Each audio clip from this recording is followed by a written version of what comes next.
चलता हूँ मक्कर सिंह बिष्ट, रघुनाथ सिंह बिष्ट और धन सिंह बिष्ट जी के परिवार में। ध्यान रहे मित्रों, मक्कर सिंह बिष्ट की इकलौती संतान धन सिंह बिष्ट की शादी श्रीमती झैड़ी देवी से हुई थी और श्रीमती झैड़ी देवी और धन सिंह बिष्ट जी के घर में रघुनाथ सिंह बिष्ट ने जन्म लिया था। रघुनाथ सिंह बिष्ट की पांच पुत्र और 2 पुत्रियों के अपनी पत्नी अमर देवी जी के गोद में डालने के बाद उनका निधन हो गया। 5 बेटों में सबसे बड़े प्रेम सिंह बिष्ट, श्री प्रवीण सिंह बिष्ट, श्री दलबीर सिंह बिष्ट, श्री चंद्र सिंह बिष्ट और श्री राजेंद्र सिंह बिष्ट, और 2 उनकी बेटियां थी जिनकी शादी उच्च घराने में हो गई, जो कि बंबई और देहरादून में अभी निवासरत हैं। समुद्री और बंचा नाम की उनकी जो दोनों बेटियां थी वो अच्छे घरानों में जाकर के आज उनके बच्चे बम्बई और देहरादून में ही सेटल डाउन है।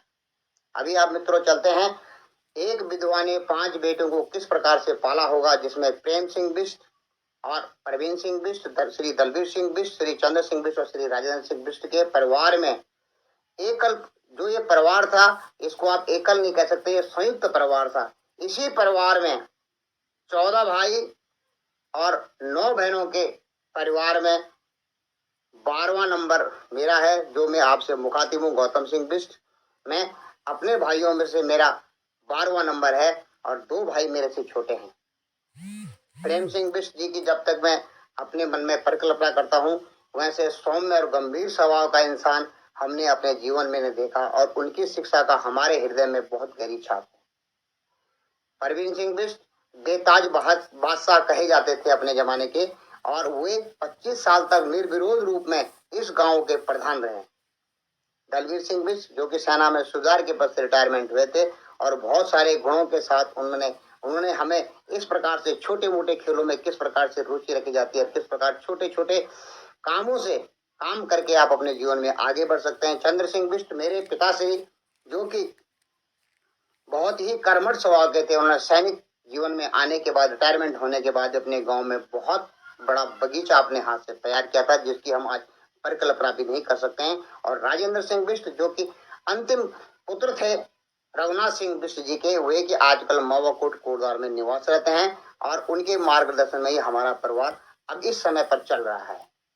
हमारे में सबसे बड़े भाई जगदीश सिंह बिष्ट बड़े वैवाक स्वभाव के आदमी थे और उनका नाम, उनको एक राय साहब की उपाधि दी गई थी कि राय साहब के नाम से उनको प्रसिद्ध समझा जाता था। उसके बाद गोपाल सिंह बिष्ट जो कि हमारे सभी भाइयों में सबसे आदरणीय माने जाते हैं। पढ़े लिखे गोपाल सिंह बिष्ट जी ने अपने जीवन में शिक्षण का ही काम किया और अपने जीवन में पता नहीं कितने शिक्षार्थियों को उन्होंने शिक्षा दी और साथ ही साथ हमारे कुल का भी नाम रोशन किया। और वे अभी हाल में सरसावा सेंट्रल स्कूल से रिटायरमेंट होने के बाद देहरादून में सेटल डाउन है। आज के युग में जबकि हमारे पास से 2 भाई हमसे बिछुड़ चुके हैं, 1 बहन हमसे बिछुड़ चुकी है, तो सबसे बड़े भाई हमारे गोपाल सिंह बिष्ट जी हैं, जिनके की मार्गदर्शन में हमारा पूरा परिवार चलता है। उसके बाद गंगा सिंह बिष्ट जो कि घरेलू मामलों के हमारे परिवार के मुख्य जानकार हैं। उनके अलावा किसी भाई को भी इसके बारे में पता नहीं है कि हमारे खानदान में परिपाटी क्या है, तरीके क्या है, गांव का रीति रिवाज किस ढंग से काम किए जाते हैं। इन सब की बारीकी, एक छोटे से छोटा काम हो और बड़े से बड़ा काम गंगा सिंह बिष्ट भाई के बिना करना बहुत मुश्किल है। उसके बाद तेजपाल सिंह बिष्ट जो कि फरीदाबाद में रहते थे, वे बड़े निशानची थे और अपने टाइम के माने हुए शिकारी थे। उन्होंने कई बार ऐसे शिकार किए हैं कि जिससे लोग दांतों तले उंगली दबाए थे। उन भाई साहब का आकस्मिक निधन होने के कारण फरीदाबाद में अभी उनका परिवार निवासरत है। और उसके बाद आते हैं त्रिलोक सिंह बिष्ट जो कि एक बैरागी स्वभाव के आदमी हैं। सेना से रिटायरमेंट होने के बाद अपने बच्चों के साथ अभी ऋषिकेश में हैं। उसके बाद प्रताप सिंह बिष्ट बेबाकी स्वभाव के लिए जाने जाने वाले और बिल्कुल साफ दिल और मुंह फट आदमी के मुंह के सामने ही उसकी सारी बातें उसको सुना देते हैं, अगर उन्हें बुरा लगे, भला लगे या उनकी अपनी हो। उसके बाद आता है शिषपाल सिंह बिष्ट बचपन से ही बैरागी टाइप के इंसान थे और आजकल वे फरीदाबाद में निवासरत हैं अपने परिवार के साथ में। उसके बाद विजयपाल सिंह बिष्ट जी आज हमारे गांव के पोस्ट मास्टर हैं और पोस्ट मास्टर के पद पर वे अभी प्रेजेंट हालत में पोस्ट मास्टर हैं और उनकी दिनचर्या अपनी धर्म पत्नी के साथ अपने गांव में ही निवास करते हैं। उसके बाद आता है लक्ष्मण सिंह बिष्ट, जो कि सेना में सेवारत होने के बाद एक सर्विस और करने के बाद अभी कोटद्वार में से अपने निवासरत हैं अपने बच्चों के साथ। लक्ष्मण सिंह बिष्ट इस प्रकार के हरपन मौला आदमी हैं कि हर स्थिति में हर किसी भी जगह पर वे फिट हो जाते हैं। उनको कोई भी काम दो, कोई भी बात दो, उसका हल निकालने में लक्ष्मण बिष्ट जी के जैसा कोई मैंने अभी आदमी देखा नहीं है। बहुत जल्दी से किसी बात का हल निकाल लेते हैं।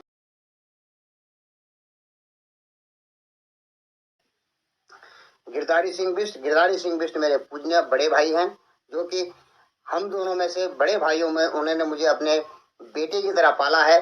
जबकि हमारे पिताजी फौज में थे, उन्होंने मुझे हर ऊंच नीच के बारे में सिखाया है। और आज मैं यहाँ पर जिस जगह पर हूँ, प्रतिष्ठित हूँ, ये उन्हीं की आशीर्वाद और उन्हीं की छाया है, जो कि मेरे ऊपर किसी प्रकार का कोई बोझ नहीं पड़ा और उन्होंने मुझे अपनी छत्र छाया में यहाँ तक पाला।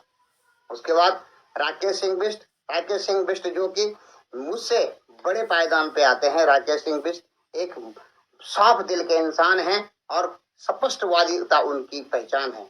वो स्पष्ट रूप में किसी से भी बात कर सकते हैं, किसी से बोल सकते हैं।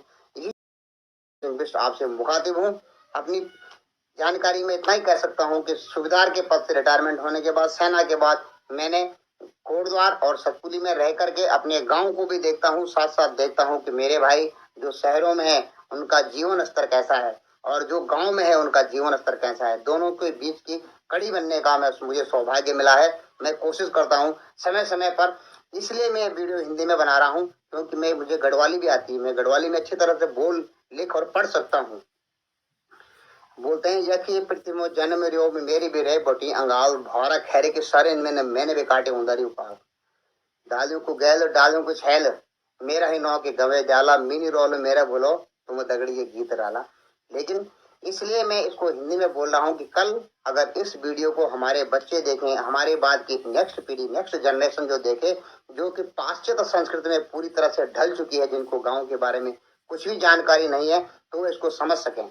मेरे से जो छोटे भाई हैं मुकेश सिंह बिष्ट जो कि अभी बीएसएफ में कार्यरत हैं और उनके स्वभाव से मैं इसलिए ज्यादातर परिचित नहीं हूँ, लेकिन इस बात को मैं मानता हूँ कि वे एक आज्ञाकारी छोटे भाई हैं। उन्होंने मेरी कभी और किसी भी आज्ञा का पालन न किया हो ऐसा मुझे याद नहीं है। वे हमेशा मेरी आज्ञा जो मैं उनको कहता हूँ वो उसे मानते हैं और हमेशा चरण छू करके हमें प्रणाम करते हैं। उसके बाद आते हैं सुकेश बिष्ट, जो कि एक मुंहफट इंसान तो हैं, लेकिन हमारे छोटे भाई होने के नाते उन्होंने हमारे किसी भी आज्ञा का ऐसा उल्लंघन नहीं किया है और कभी भी मैंने उनको किसी दुर्व्यसन में अपने आंखों के सामने नहीं देखा है।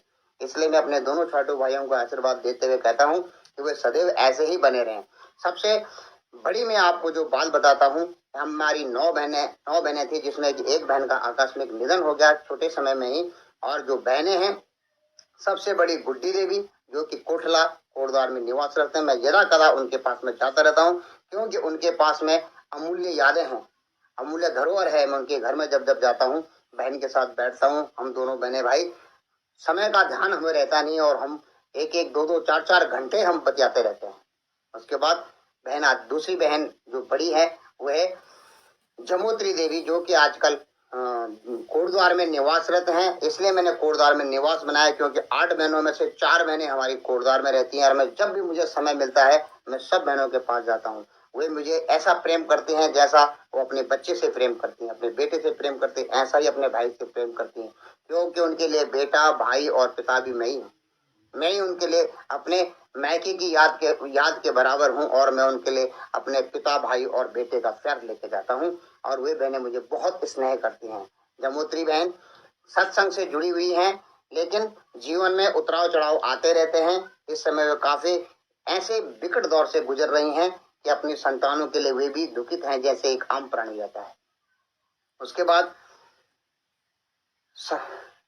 सर्वेश्वरी देवी, जिसे हम सर्वा दीदी बोलते हैं, सर्वा दीदी गुमखाल में रहती हैं, खड़ेती गांव से उनका संबंध है। सर्वा दीदी से मैं पहले ही बहुत कम जान पाता हूँ, बहुत कम बोलती हैं और जब उनके पैर से हो तो आशीर्वाद के अलावा और अधिक नहीं बोल पाती हैं। बहुत जिनका संकोची स्वभाव उनका है, लेकिन उनका आशीर्वाद हमेशा सदा बना रहता है। हमारे जीजा जी जो कि सेना से रिटायरमेंट है, बड़ा कड़क स्वभाव है, उनके सामने वैसे भी कम बोलते हैं, तो हम भी उनके सामने कम ही बोल पाते हैं। उसके बाद हीरा दीदी हैं जो हमारे सब ताऊ जी की बड़े ताऊ जी की लड़कियां हैं जो कि फरीदाबाद में रहती हैं। दीदी बचपन से ही बड़ी भोली भाली किस्म की इंसान थी और अभी भी इसी प्रकार से अपने बच्चों के साथ फरीदाबाद में अमन चैन से रहती हैं और उनका स्नेह हमेशा मेरे साथ बना रहता है। उनके पास में अक्सर उनके घर में तो नहीं जा पाता हूँ, लेकिन जब वो शादी में आती हैं उनसे अच्छी तरह से मुलाकात होती है।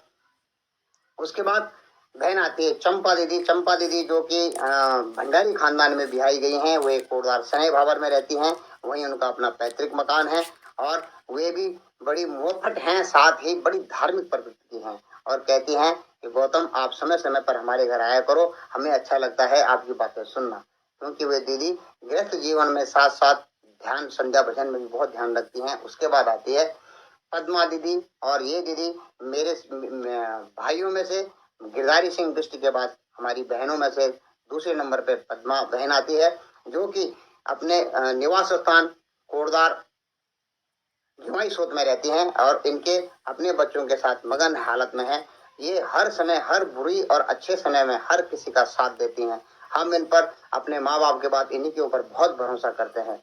ये हर एक सुख दुख में हर एक आदमी का साथ देती हैं और ये भगवान के भक्ति में भी बहुत ओतप्रोत रहती है। उसके बाद आता है संध्या दीदी, जो कि पद्मा दीदी के बाद मेरी बड़ी बहन है और इनके बाद मेरा ही नंबर आता है अपने भाई बहनों में। तो संध्या दीदी मोहपट हैं, बड़े कुशाग्र बुद्धि की हैं और लक्ष्मी इनके करतल में रखी रहती है।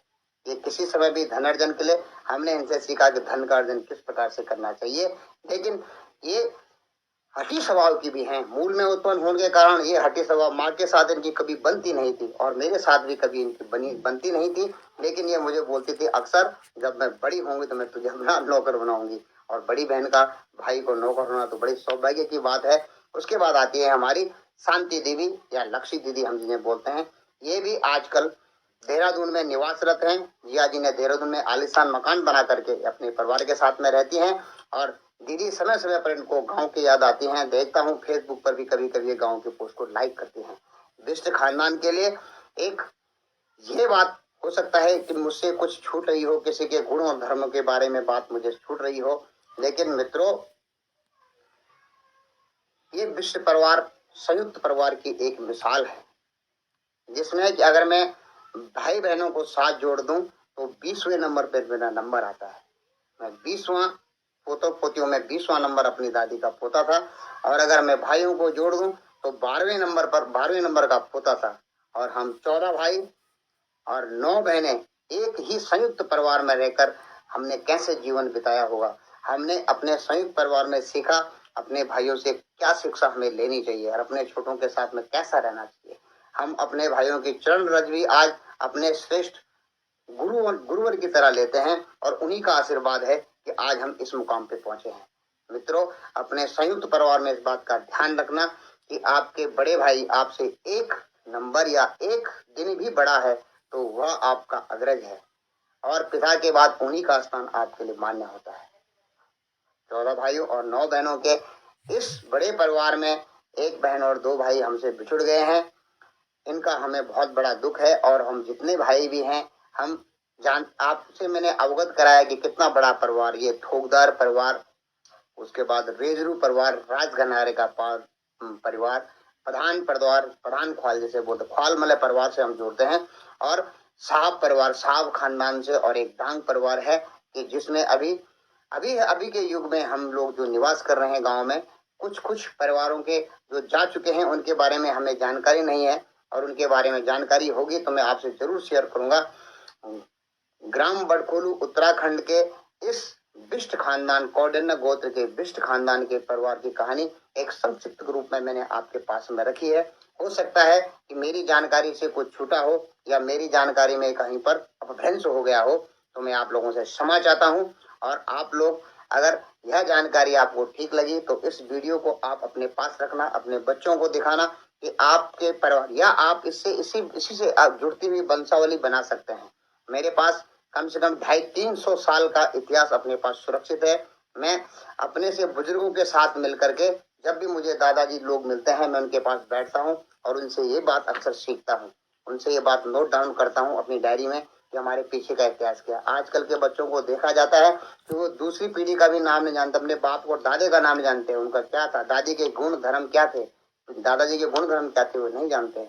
लेकिन अगर हम सही चलेंगे, हमारा अच्छा व्यवहार रहा, हमने गरीबों की मदद करी, हर दीन दुखिया के काम में आए, तो रामचंद्र जी की तरह भी आपका नाम कई 100 सालों से पीछे से अभी तक उनको यजन किया जाता है। उनका त्र्यंबकम यजामहे, आप भी ऐसे पूजनीय खानदान से ताल्लुक रखते हैं। मित्रों, इस पाश्चात्य संस्कृति की तड़क भड़क में अपनी मूल जड़ों को न भूलिए, क्योंकि मूल जड़ों पर होता है, बोलते हैं माली सींचे 100 घड़ा, ऋतु आए फल होय। ऋतु आए ही फल होगा, लेकिन सींचना कहाँ पड़ता है, जड़ों को। आप जड़ों को नहीं सींच रहे हैं, आप पत्तों को सींच रहे हैं। ये पाश्चात्य संस्कृति है। आप, मैं बोलता हूँ, आप चरम में, यहाँ नहीं, स्विट्जरलैंड में अपना मकान बनाइए, इटली और अमेरिका में बनाइए, जहाँ पर क्या कोरोना से लोग सैकड़ों के, करोड़ों के, लाखों के हिसाब से मौत के मुंह में जा रही है। वहां आप अपना मकान बनाइए, लेकिन अपने घर से, अपने गांव के जड़ों को मत काटिए, अपने गांव के जड़ों से जुड़े रहिए, जो आपको उर्वरा शक्ति प्रदान करती हैं आपके खून को। अभी इतना ही कहना चाहूंगा। समय मिलेगा तो आपसे मैं फिर वीडियो शेयर करूंगा, और आपको जानकारी चाहिए तो 8954291131 पर आप मुझे संपर्क कर सकते हैं। मेरे पास सारी जानकारी लिखित रूप में उपलब्ध है, मैं आपको इसको मुहैया करा दूंगा। नमस्कार।